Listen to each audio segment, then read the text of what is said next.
December Progressive Magazines, exercise number 15, 100 words per minute, 5 seconds.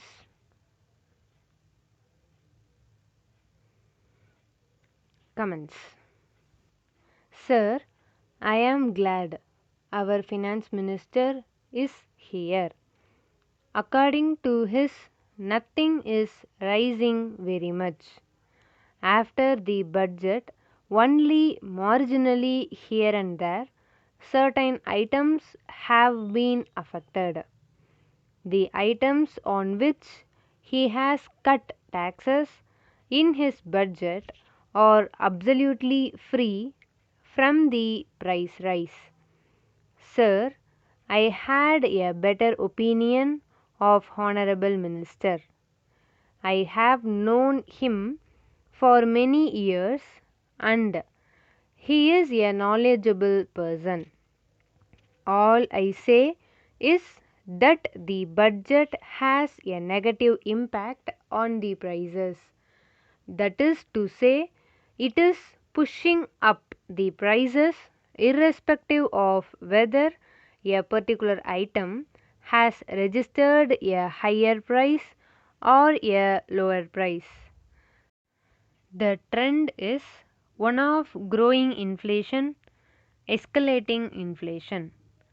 Now, sir, in the last financial year, according to the wholesale price index, inflation was 20%.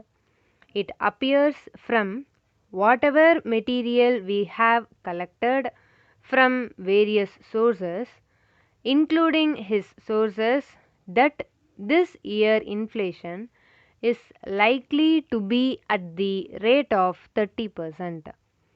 During the first few weeks of this calendar year, the prices rose by 32.7%. In the post-budget period, the prices jumped up by 12.2%. In the post-presentation of the budget, our calculation is on the basis of the material that we get from the government and other sources, that it has increased by more than 5%. This is since the presentation of the budget in June last. Now, sir, this is the position. Here, sir, I must point out that the middle class is particularly hard hit. According to the studies that we have made, on an average, a middle class man has to spend rupees 55 to rupees 60 per month more than what he was spending immediately before the budget to maintain the pre-budget standard of living. Now, these are gathered from the economic data, and many papers have also written on this subject. Not, sir, what I find is that the essential commodities of common consumption, are constantly registering rise in their prices, which hit the common man. This is one of the most disturbing features in the present inflation. But so far, no step has been taken. One of your election slogans was that you would hold the price line. But exactly the opposite you have done, exactly the opposite is happening here. The price is unprecedented now, except for 1 year during the whole of the last 2 decades. This inflation is unprecedented and it is at an unprecedented rate. This is a strange thing. Now, sir, I need not go into sugar and other things, but I will give my suggestions. Middle class people, particularly, and all the other sections are hit at the same time. But paradoxically, sir, The just growers and the farmers are losing. The jute prices have collapsed and you can understand what will happen to them. Now you have given here the export duty on turmeric.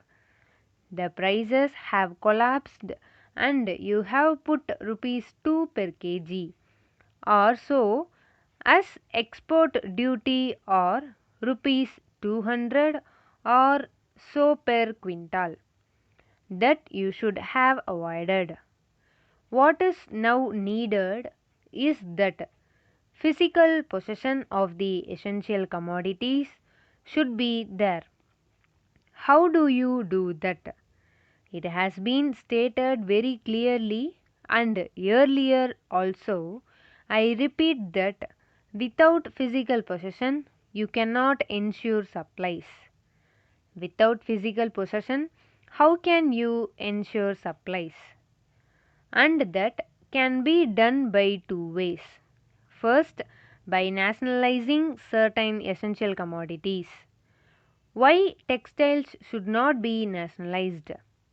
Why sugar should not be nationalized? Why can't these be nationalized so that you can have physical possession?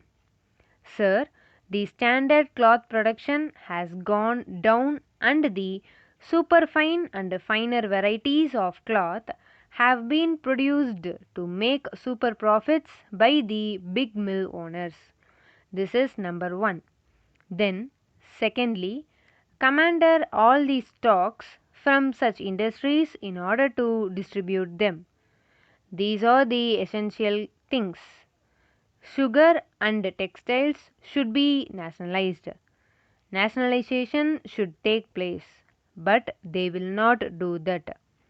Then, sir, deficit financing is there. You have to curb deficit financing. You have said that deficit financing would be of the order of rupees 1400 crores. It never happens.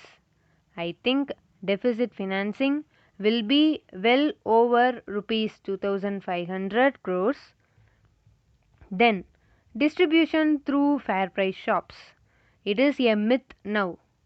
We had been hearing that within 6 months it would have been done, but nothing has been done during the entire Janata rule.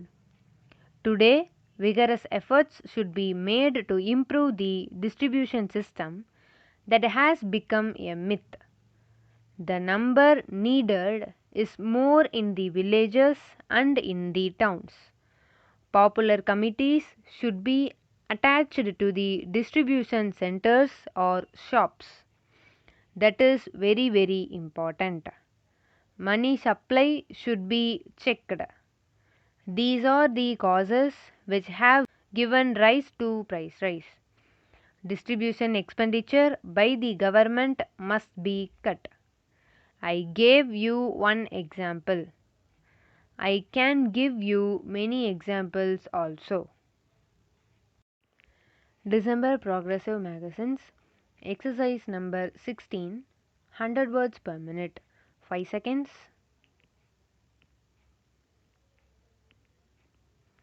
Comments.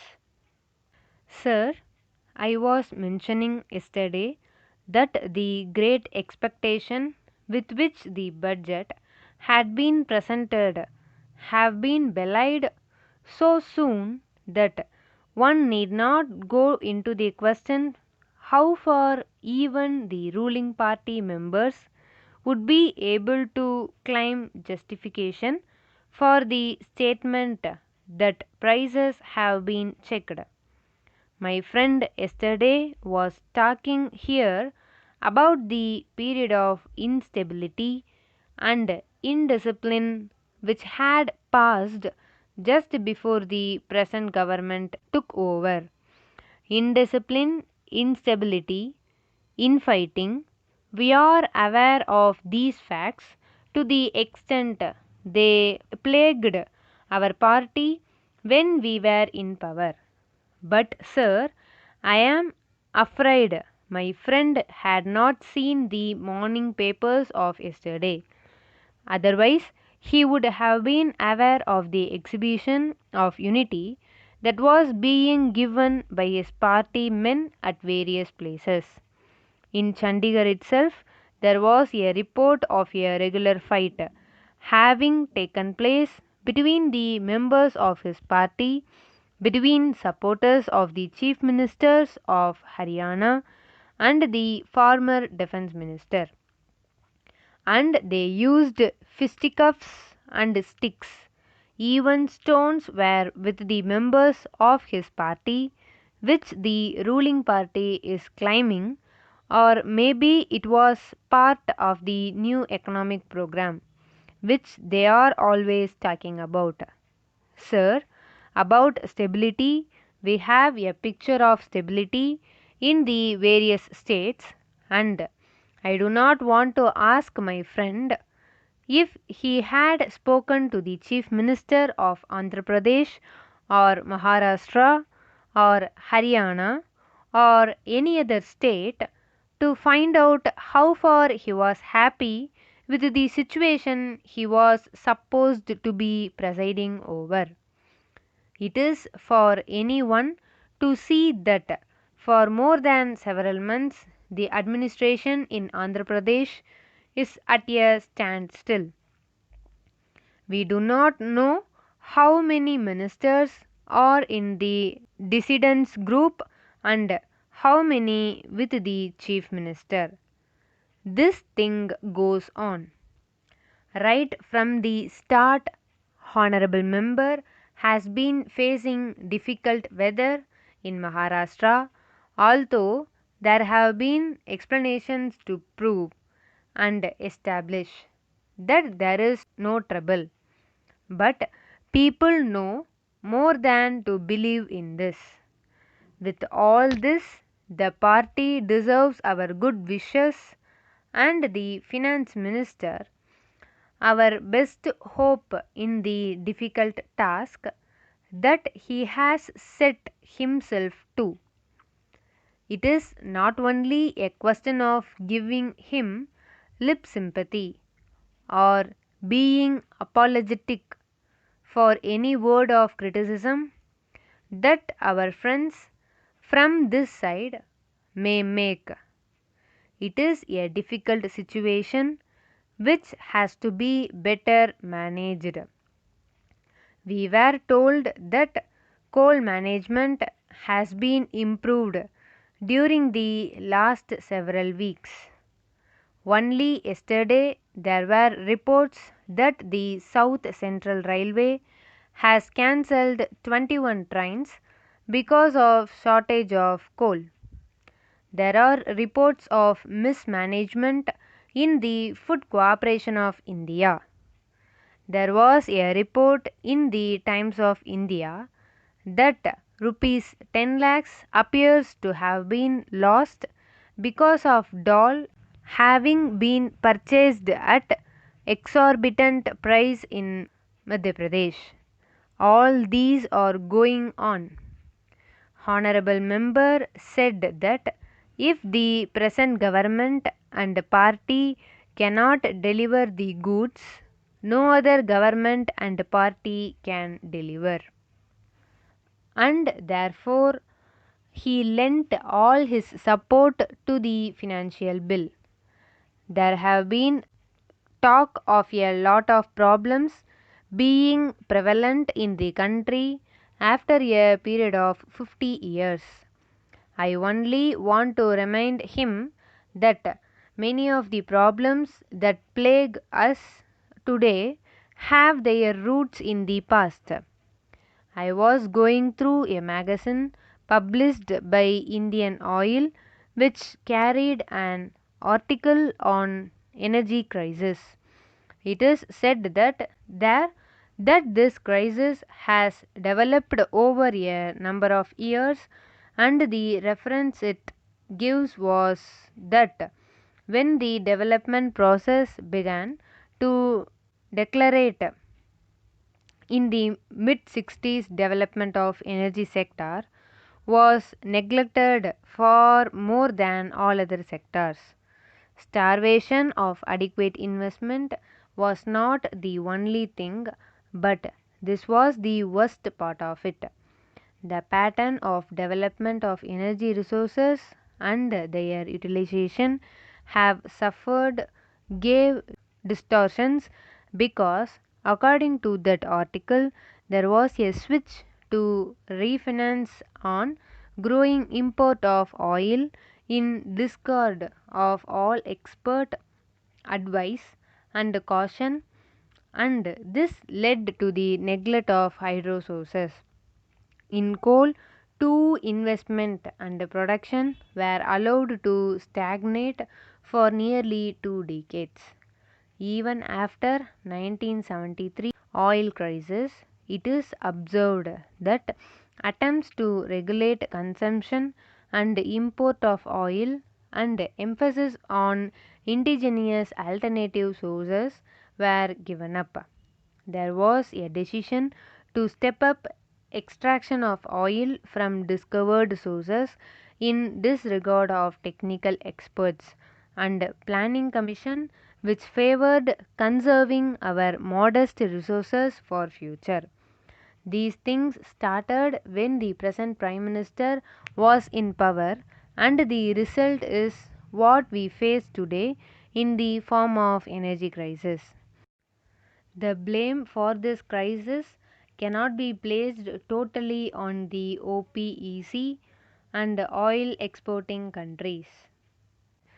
Why I mention this is only to illustrate that mere goody goody talk or trying to be flatterers of the leader who happens to be shouldering the main responsibility of running the country is not the best way of solving our problems.